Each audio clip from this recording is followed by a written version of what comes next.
শতাব্দীর মধ্যভাগ, ব্রিটিশ ভারতের বাংলা প্রেসিডেন্সি। একজন বিশিষ্ট বাঙালি শিক্ষাবিদ, দার্শনিক, গদ্যকার ও সমাজ সংস্কারক হিসেবে ইতিমধ্যেই সমাজে সমাদৃত হয়েছেন ভদ্র, স্পষ্টবাদী, অদম্য ইচ্ছা শক্তিযুক্ত, মিতভাষী, খর্বাকৃতি মানুষ। সংস্কৃত ভাষা ও সাহিত্যে অগাধ পাণ্ডিত্যের জন্যে তিনি বিদ্যাসাগর নামে পরিচিত। বাংলার নবজাগরণে দেশের আপামর জনসাধারণের কাছে তিনি দয়ার সাগর হিসেবে পরিচিত। এই তথ্যচিত্রের মাধ্যমে মালদা জেলা প্রাথমিক বিদ্যালয় সংসদের পক্ষ থেকে এই মহান ব্যক্তিত্বকে একটু নিজেদের মতো করে স্মরণ করার চেষ্টা করছি।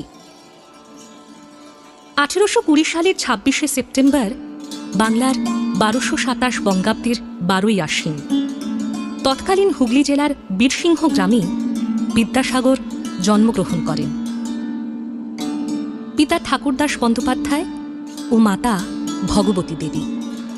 পিতামহ রামজয় তর্কভূষণ ছিলেন সংস্কৃত ভাষা ও সাহিত্যে সুপণ্ডিত।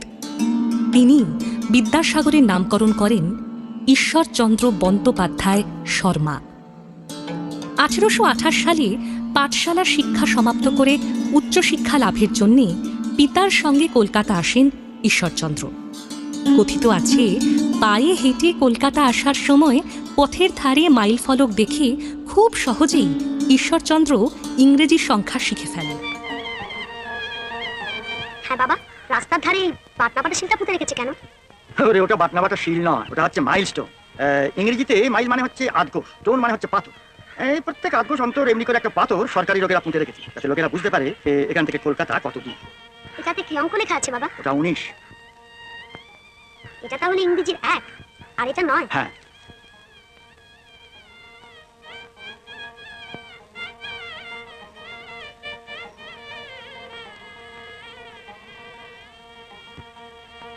এই 10 এসে গেল বাবা। হ্যাঁ।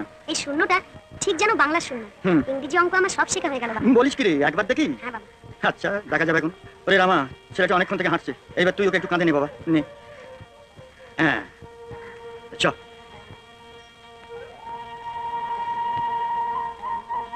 হ্যাঁ রে খোকা, কলকাতা যাচ্ছিস, থাকতে পারবি তো? মন কেমন করবে না? মায়েরা ঠাকুমার জন্য মন কেমন করবে বাবা? দূর বোকা, তাহলে লেখাপড়া শিখবি কি করে?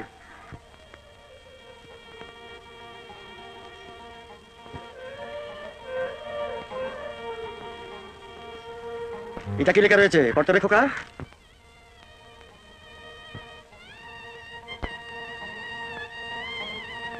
এটা ভুল লিখেছে বাবা, এটা হবে 9 কিন্তু লিখেছে 8। ঠিক বলেছিস বাবা, ঠিক বলেছিস, ওটা 8ই বটে। তবে ওরাও ভুল লেখেন। 9 নম্বরটা যখন পার হয়ে আসি তখন তোকে বাড়ির কথায় ভুলিয়ে রেখেছি, তাই তুই দেখতে পাসনি। চ। 1829 সালের 1 জুন কলকাতা গভর্নমেন্ট সংস্কৃত কলেজে ব্যাকরণের 3য় শ্রেণীতে ঈশ্বরচন্দ্র ভর্তি হন।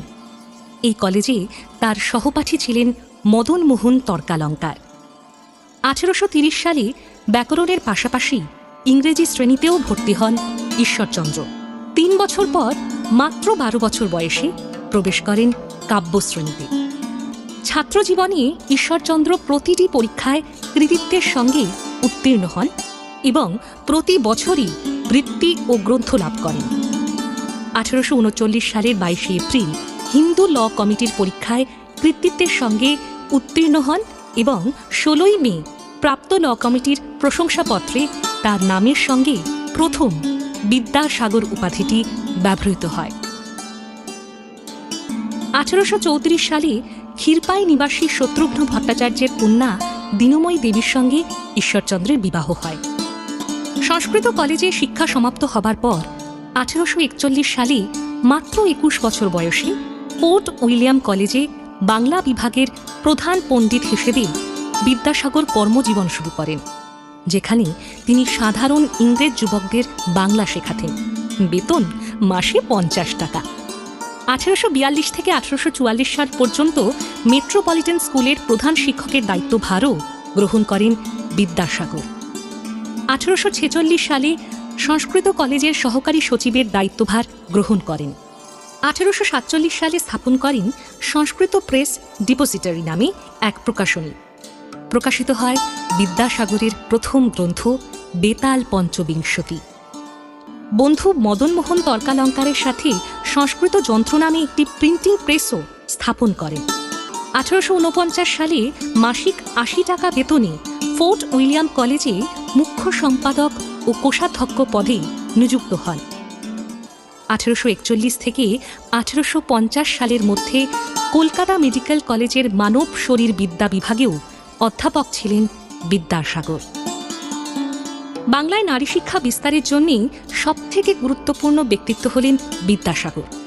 তিনি উপলব্ধি করেন নারী জাতির শিক্ষা ও উন্নতি না ঘটলে বাংলার সমাজ ও সংস্কৃতির প্রকৃত উন্নতি সম্ভব নয়।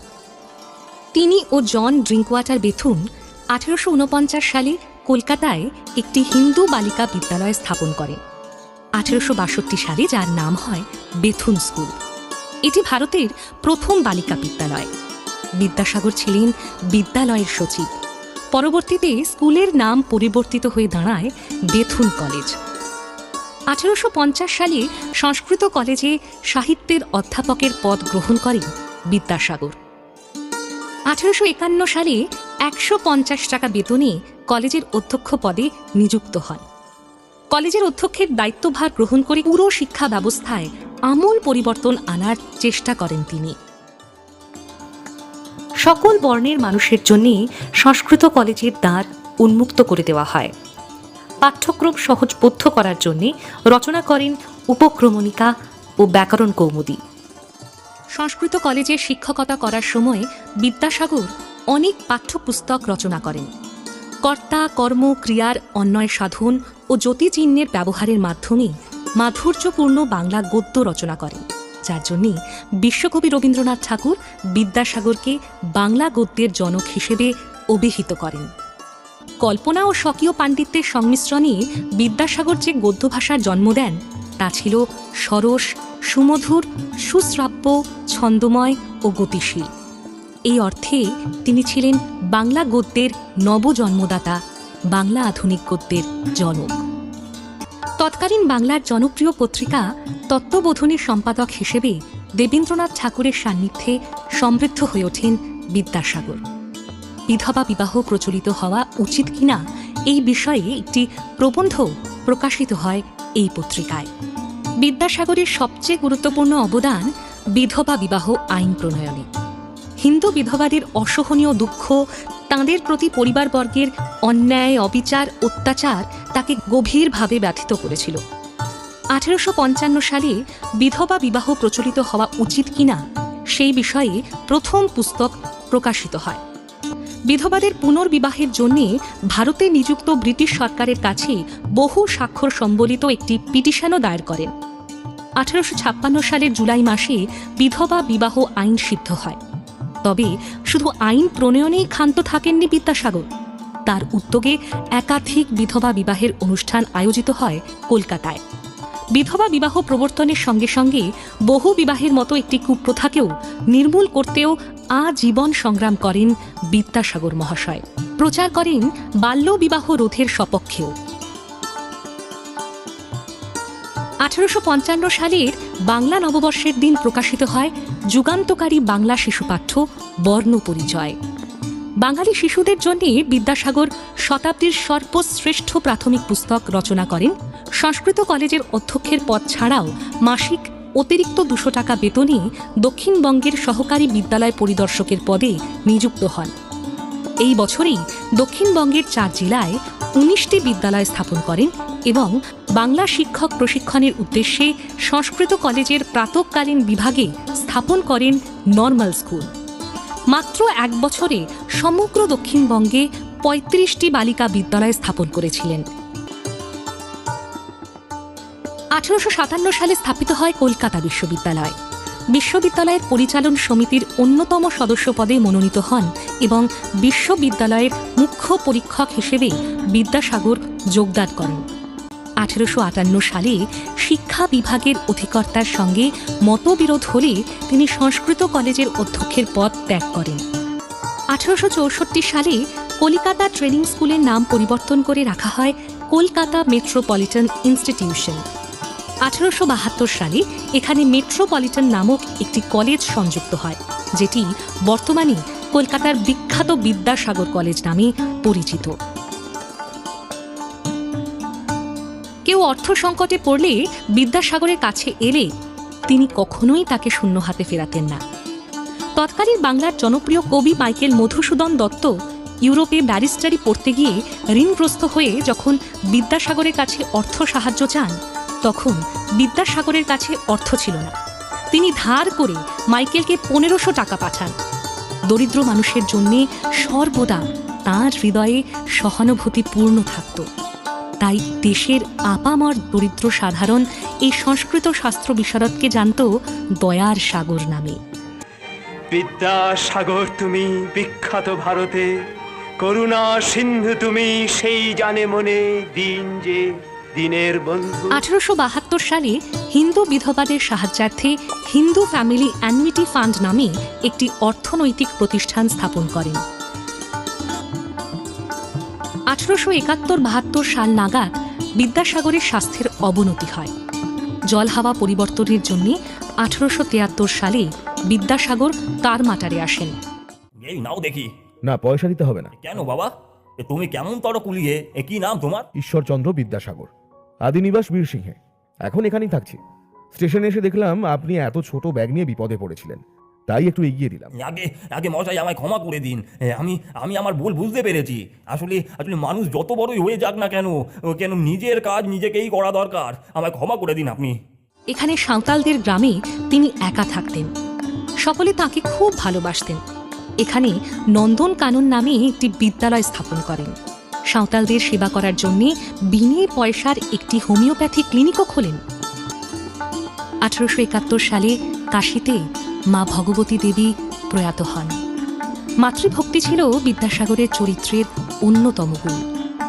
মায়ের নির্দেশেই বীরসিংহ গ্রামে অবৈতনিক বিদ্যালয় ও ছাত্রাবাস গড়েছিলেন। কথিত আছে, মায়ের ডাকে একবার তিনি ঝঞ্ঝা বিক্ষুব্ধ দামোদর নদও সাঁতরে পার হয়েছিলেন।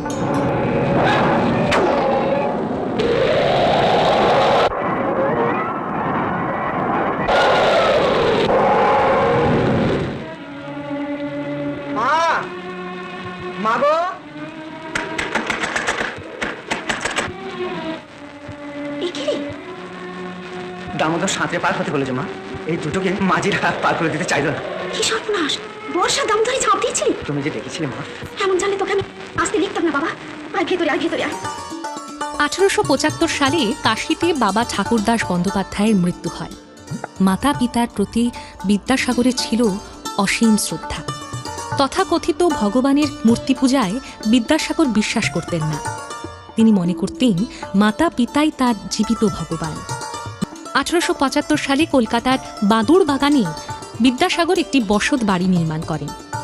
বর্তমানে এই বাড়ির সংলগ্ন রাস্তাটি বিদ্যাসাগর স্ট্রিট ও সমগ্র বিধানসভা কেন্দ্রটি বিদ্যাসাগর নামে পরিচিত। 1886 সালে স্ত্রী দীনময় দেবীর মৃত্যু হয়। 1890 সালে বীরসিংহ গ্রামে মায়ের নামে স্থাপন করেন ভগবতী বিদ্যালয়। 1891 সালের 29 জুলাই বাংলার 1298 বঙ্গাব্দের 13ই শ্রাবণ রাত্রি 2:18 কলকাতার বাদুড় বাগান বাসভবনে প্রয়াত হন বাংলার নবজাগরণের অন্যতম পুরোধা ব্যক্তিত্ব ঈশ্বরচন্দ্র বিদ্যাসাগর। মৃত্যুকালে তার বয়স হয়েছিল 70 বছর।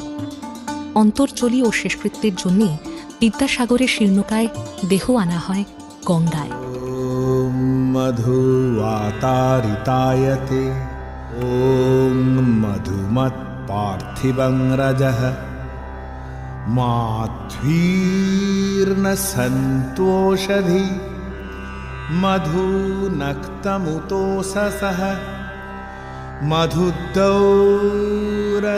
ন পিতা মধুমাन् বনস্পতিঃ মধুমানস্তু সূর্যঃ মাধৃগাवो ভবন্তু নঃ।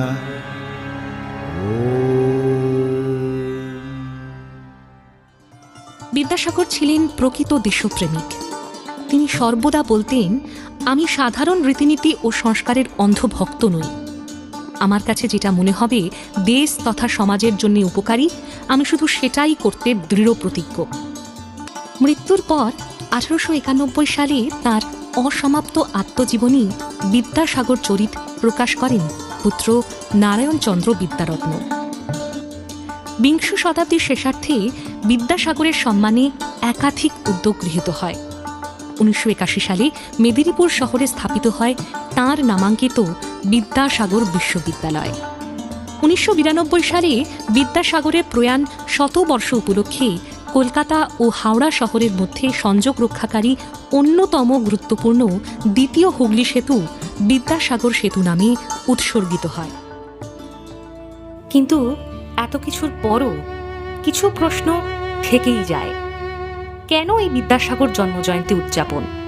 এ কি বিদ্যাসাগর পুজো? বিদ্যালয়গুলিতে কিছু অনুষ্ঠান, কিছু উন্মাদনা, পোস্টার, প্রিন্টিং, এতে কি বিদ্যাসাগর জন্মজয়ন্তী উদযাপনের সার্থকতা? জেলা জুড়ে মহা সমারোহে বিদ্যাসাগরের জন্মজয়ন্তী উদযাপন হচ্ছে ও আরও হবে।